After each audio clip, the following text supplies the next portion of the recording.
Bonjour, j'espère que vous allez bien, on se retrouve pour une nouvelle vidéo et aujourd'hui je vais vous montrer quelques objets de ma collection que je ne montre pas dans... je vais pas faire une vidéo spéciale pour chaque objet en fait, donc je vais vous les montrer juste là.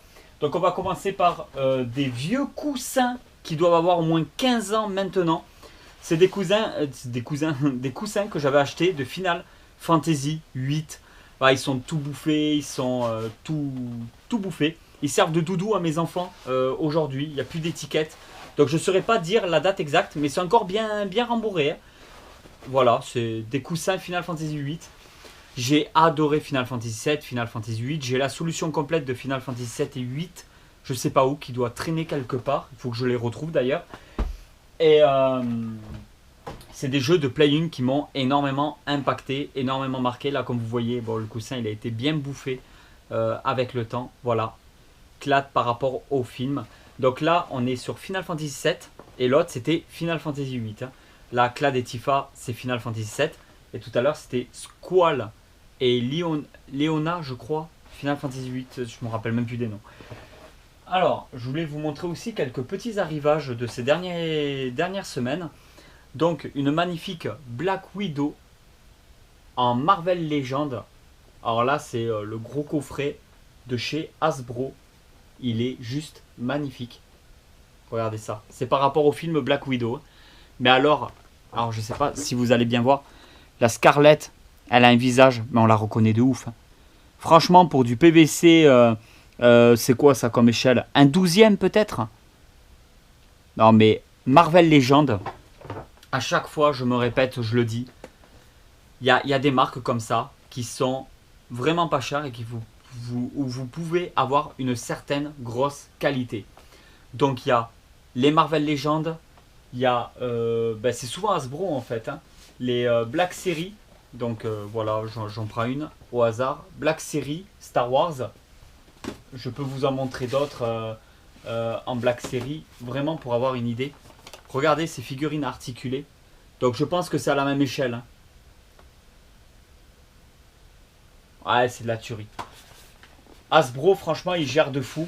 Donc il y a, c'est des figurines qui... Bon, ça c'est un gros pack, donc il doit coûter un peu moins de 40 euros peut-être. Normalement, des Marvel Legends à 25 euros, on peut en trouver quelques-unes. Et il y a un réalisme vraiment bluffant. Donc c'est même plus des jouets à ce stade-là, c'est vraiment des figurines de collection. Je vous ferai quand même peut-être une vidéo review de celle-là. En Marvel Legends, avec les boîtes un peu plus carrées de l'époque, par rapport aux boîtes de maintenant, voilà, on a Mystique de X-Men. Alors la boîte, je la trouve juste dingue. Elle est magnifique. Un corps scellé. Je l'ai jamais ouverte. Et on a une main interchangeable, le bras, où elle est carrément en train de se transformer. C'est juste dingue. Par rapport à prendre son apparence d'une humaine. Enfin, elle est humaine quand même, mais voilà. Avec ou sans pouvoir. Au niveau de la transformation, c'est vraiment super. Donc Mystique, un petit impact en haut de la boîte, mais ça va. C'est une petite vidéo bonus comme ça, en objet aussi de Final Fantasy 8 et de Final Fantasy 7. Ça remonte aussi, c'est des objets que j'ai depuis 15 ans à peu près. J'ai demandé à mes enfants parce que je leur avais donné, donc qu'ils me les prêtent pour faire cette vidéo. Donc on a une bague. Donc ça c'est la bague de... Je sais plus si c'est Squall ou Final Fantasy 8 ou Final Fantasy 7. La bague comme ça, je crois que c'est Final Fantasy 7. Oh, j'ai un gros doute depuis le temps. Alors c'est pas marqué. Non, non. Oui, oui, oui, oui. Pour moi, ça c'est fini. Non, je dis des bêtises. Bah si, non. Final Fantasy 7, Clad, je crois que c'est un loup qu'il a en écusson et tout. Et Squall, je me demande si c'est pas un lion. Et ça, pour moi, ça a une tête de loup. Donc ça, pour moi, c'est du Squall, c'est du Clad. Oh là là, comment je m'embrouille. Bon, dites-moi en commentaire à qui appartient cette bague, s'il vous plaît. Et ensuite, nous avons les épées. Alors, cette épée-là, c'est celle de Clad, ça c'est sûr. D'ailleurs, c'est peut-être marqué quelque chose. Non, non, c'est pas marqué. Mais ça, c'est celle de Clad, en métal. Et cette épée, c'est celle de Squall. Et je me demande même si c'est pas la Lionheart, si je me souviens bien. Donc la dernière arme du jeu, la plus puissante de Final Fantasy VIII, la Lionheart. Et l'épée de Squall, je ne saurais pas dire son nom, mais elle est vraiment magnifique. C'est des petits objets comme ça de collection. Et ensuite, on va partir sur Petit Poney. Parce que, alors, je vous en ai pas beaucoup parlé sur la chaîne, un petit peu vite fait dans 2 ou 3 vidéos. On commence à avoir une belle collection de Petit Poney. On est à fond dans Petit Poney, on adore Petit Poney. Et le truc, c'est que il y a celui-là. C'est une réédition d'un Petit Poney de l'époque, donc c'est Applejack. Sauf qu'ils l'ont fait version Stranger Things. Et ça, c'est juste dingue. C'est-à-dire qu'on met la boîte à l'endroit, le Petit Poney est à l'envers, avec les pommes qui sont à l'endroit. Donc à l'envers par rapport au Petit Poney, mais à l'endroit par rapport à nous. Le fait d'avoir refait Applejack en Stranger Things, je trouve ça juste énorme. On est à fond Petit Poney. On collectionne beaucoup les Petits Poneys vintage G1, donc la première génération de Petits Poneys que l'on pouvait trouver. Quand on fait des vides-greniers, des brocantes, des choses comme ça, dès qu'on en voit, on les achète. Mais c'est de plus en plus difficile à trouver. Généralement, on trouve toujours les autres générations. Mais la génération G1 devient vraiment, commence vraiment à devenir de plus en plus difficile à trouver.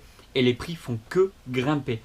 Donc, ils ont ressorti des rééditions comme ça. C'est Basic Fun, je crois, qui fait ça. Hasbro. Hasbro qui fait ça, tout simplement. C'est du Hasbro. Donc ils ont fait les rééditions de Petits Poneys de l'époque. Donc j'achète les rééditions de maintenant par rapport à ceux de l'époque. Comme ça me permet d'avoir des Petits Poneys en boîte. Mais j'achète aussi les Petits Poneys en loose dans les brocantes. Mais uniquement de première génération. Les autres, je ne les achète pas du tout. Hein. Je trouve que c'est magnifique. Voilà. Et ils ont tous des noms différents. Je vais vous montrer une autre boîte. Voilà. Et là, nous avons Chéri Jubeli. Avec derrière les autres. Hop, Petit Poney. Alors, c'était vraiment une petite vidéo rapide pour vous montrer quelques objets de la collection. Alors, des Petits Poneys comme ça, je vais pas vous faire une vidéo là-dessus. Je sais que ça va pas intéresser beaucoup de monde, que ça fera pas de vues, que... voilà, travaillez sur une vidéo, un montage si ça vous plaît pas. Après, si vous voulez vraiment, dites-moi le en commentaire. Que si vous voulez vraiment que je vous montre notre grosse collection, enfin notre grosse collection, il doit y avoir peut-être 30-40 petits poneys dans la collection. Donc n'hésitez pas à nous dire en commentaire si vous voulez voir les petits poneys qu'on a, autant ceux en packaging réédition, autant ceux de l'époque, les véritables. Voilà. Par contre, j'ai pas de petits poneys mâles. Je n'ai pas de garçons. Les petits poneys garçons, ils ont du poil sur les pattes. J'en ai aucun. C'est limite introuvable et les premiers prix d'occasion, au moins 40 ou 50 euros je pense, avec des états pas du tout acceptables. Donc voilà, si vous avez chez vous des petits poneys comme ça, que vous voulez faire un petit don à la chaîne Tonton Geek et que je vous fasse après une vidéo là-dessus, moi je ne vais pas vous dire non, il n'y a vraiment aucun problème. Videz vos greniers et dites-moi si vous avez du petit poney. Après, si vous voulez les revendre sur Vinted, libre à vous, bien entendu, c'est tout à fait normal. Donc les grosses surprises, ça a été surtout Black Widow, que je trouve magnifique. Le petit poney, version Stranger Things, que j'ai adoré. Et bien entendu, les coussins Final Fantasy VII et Final Fantasy VIII, que j'ai beaucoup aimé. Ben voilà tout le monde, j'espère que cette petite vidéo vous a plu. Je vous dis sûrement, probablement à demain 18 h pour une nouvelle vidéo. Si tu connais pas la chaîne YouTube, je m'appelle Tonton Geek et avec Tati Geek, on vous fait des vidéos review, statues, figurines, jouets, années 80 à aujourd'hui. Il y a aussi du Blu-ray, du DVD, on parle aussi de films de cinéma, enfin tout un peu cet univers geek qui nous entoure, en espérant que ça te fera plaisir. En attendant, il y a des playlists, il y a 150 à 200 vidéos sur la chaîne YouTube et je t'invite à aller les voir. Allez tout le monde, ciao!